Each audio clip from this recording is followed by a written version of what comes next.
ማንቸስተር ሲቲ ኤሊዮት አንደርሰንን ለማስፈረም ያቀረበው ጥያቄ በኖቲንግሃም ፎረስት ውድቅ እንደተደረገበት ይታወቃል።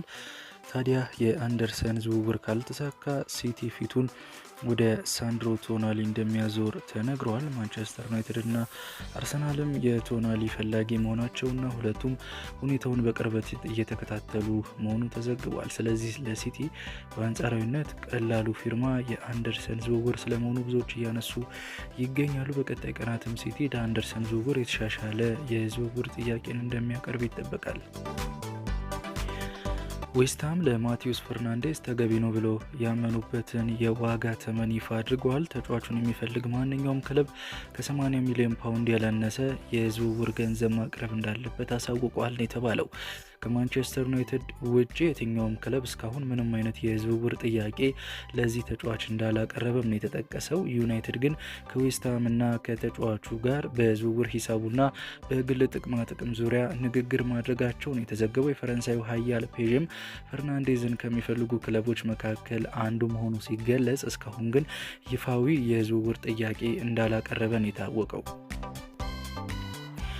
መድፈኞቹ በሳንድሮ ቶናሊ ላይ ያላቸው ፍላጎት የጠነከረ ነው ተብሏል። ምንም እንኳን ይፋዊ የሆነ ድርድር ባይጀመርም ለተጫዋቹ ቅርብ ከሆኑ ሰዎች ጋር ግን ስለ ዝውውር ሁኔታ ጠይቋል የሚሉ መረጃዎች ወጥተዋል።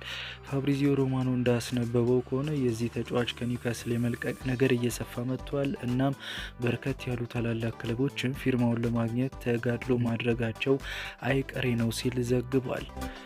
ቼልሲ ክሪስታል ፓላሱን ቴክኒካል አማካኝ አዳም ዋርተንን ስለመፈለጉ አንዳንድ መረጃዎች አመላክተዋል።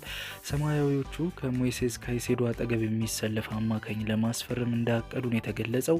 ታዲያ ኤንዞ ፈርናንዴዝ ክለቡ ሊለቅ የሚችልበት እድል በመኖሩ ቼልሲዎች ዋርተንን የክለቡ የረጅም ጊዜ እቅድ አካል አድርገው ይቆጥሩታል ነው የተባለው። ይሁን እንጂ እሱን ለማስፈረም ነገሮች ቀላል እንዳልሆኑና ተጫዋቹን ለማስፈረም ከሚፈልጉ ሌሎች ክለቦች ጋር የሚደረገው ፍክክር በጣም ከባድ እንደሆነ ተመላክቷል። ከቼልሲ ጋር በተያያዘ ሌላኛው መረጃ ማርኮ ኩኩሪያ ቼልሲ ለሻምፒየንስ ሊግ ማለፍ ባለመቻሉ ከክለቡ ለመልቀቅ ልቡ መሸፈቱ ተነግሯል። ባርሴሎና፣ አትሌቲኮ ማድሪድ እና ሪያል ማድሪድም የተጫዋቹን ሁኔታ በቅርበት እየተከታተሉ እንደሚገኙ ተጠቅሷል።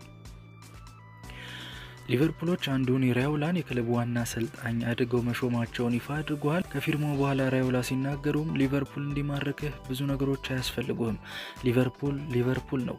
በግልጽ እንደሚታየው ድባቡ፣ ደጋፊዎቹና ክለቡ አጠቃላይ ተጫዋቾቹም የተለዩ ናቸው። ከፍተኛ ደረጃ ላይ ያሉ ተጫዋቾችን ማሰልጠን ለዋንጫ የመፋለም እድልን ይሰጣል። ከዚህ የበለጠ ማራኪ ነገር ሊገኝም አይችልም። ስራዬን ለመጀመር እጅግ በጣም ጓጉቻለሁ ሲሉ ሀሳባቸውን ሰጥተዋል። እዚያው ሊቨርፑል ቤት ስንቆይ ዶሚኒክ ሶቦዝ ላይ የተጠናቀቀ የውድድር ዓመት የሊቨርፑል የዓመቱ ምርጥ ተጫዋች በመባል ተመርጧል።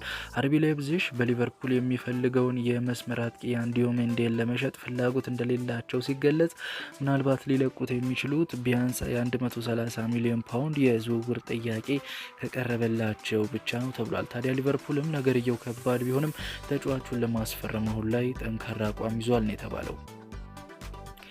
አትሌቲኮ ማድሪድ በርናርዶ ሲልቫን ለማስፈረም አሁንም እየሰሩ እንደሚገኙና ተጫዋቹን የአንቷን ግሬዝማን ተተኪ አድርገው ለማስፈረም እንደተዘጋጁ የሚጠቁሙ መረጃዎች ወጥተዋል። አትሌቲኮ የሲልቫን ቡድን የመምራትና በፈጠራ ረገድ ባለው አቅም እንደሚተማመንና የበለጠ ቡድኑን እንደሚያጠናክር ያምናል ሲል ማርካ ዘግቧል። አትሌቲኮዎች የተጫዋቹን ፊርማ ለማግኘት ከባርሴሎና ጋር እየተፎካከሩ ይገኛሉም ሲል አክሏል። ተጫዋቹ በበኩሉ የዝውውር ጉዳዮችን ማሰብ የሚጀምረው ከዓለም ዋንጫ በኋላ እንደሆነ አሳውቋል። በበርካታ ታላላቅ ክለቦች የሚፈለገው ፖርቹጋላዊው መስመር አጥቂ ራፋኤል ሊያኦ በዚህ ሰዓት የዝውውር ጥያቄዎችን ለማዳመጥ ፍላጎት የለውም የሚሉ መረጃዎች ተሰምተዋል። ታማኝ ምንጮች እንዳረጋገጡት አሁን ላይ ተጫዋቹ ዋነኛ ትኩረት ከፖርቹጋል ብሔራዊ ቡድን ጋር በዓለም ዋንጫው የሚኖረው ቆይታ እንደሆነና ስለ ወደፊት ክለቡ በተጨማሪም ከኤሲ ሚላን ስለሚኖረው የስንብት ጉዳይ ውሳኔ የሚሰጠው ከዓለም ዋንጫው በኋላ ይሆናል ተብሏል። ሪያል ማድሪድ ብዙ አነጋጋሪ ጉዳዮች እየተሰሙበት ይገኛሉ። በፕሬዚዳንታዊ ምርጫው የተፋጠጡት ፔሬዝ እና ሪኬልሚ ሁለቱም እኔ ካሸነፍኩኝ እገሌን አስፈርማለሁ እያሉ ለደጋፊው ቃል እየገቡ ይገኛሉ። ከሰሞኑም ፍሎሬንቲኖ ፔሬዝ ሲናገሩ የዓለማችን ሀብታሙ ክለብኛ ከሆንን ምርጥ ተጫዋቾችም እዚህ መገኘት አለባቸው ሲሉ ተደምጠዋል። ሲያክሉም በሚቀጥለው ሳምንት ለአንድ ታላቅ ተጫዋች የ150 ሚሊዮን ዩሮ የዝውውር ጥያቄ አቀርባለሁ። ተጫዋቹ አማካይ ነው። በሪያል ማድሪድ ታሪክም ትልቁ የዝውውር የዝውውር ወጪ ይሆናል፣ ግን ከፕሪሚየር ሊግ አይደለም ሲሉ አግራሞት ያጫረውን ንግግራቸውን አሰምተዋል። ብዙዎችም ተጫዋቹ ማን ይሆን በሚለው ዙሪያ ግምቶቻቸውን እያስቀመጡ ይገኛሉ። እውቁ ጋዜጠኛ ፋብሪዚዮ ሮማኖም ቀጣዮቹ ቀናት በሪያል ማድሪድ ቤት ትልቅ እብደት ይሆናሉ ሲል ተናግሯል።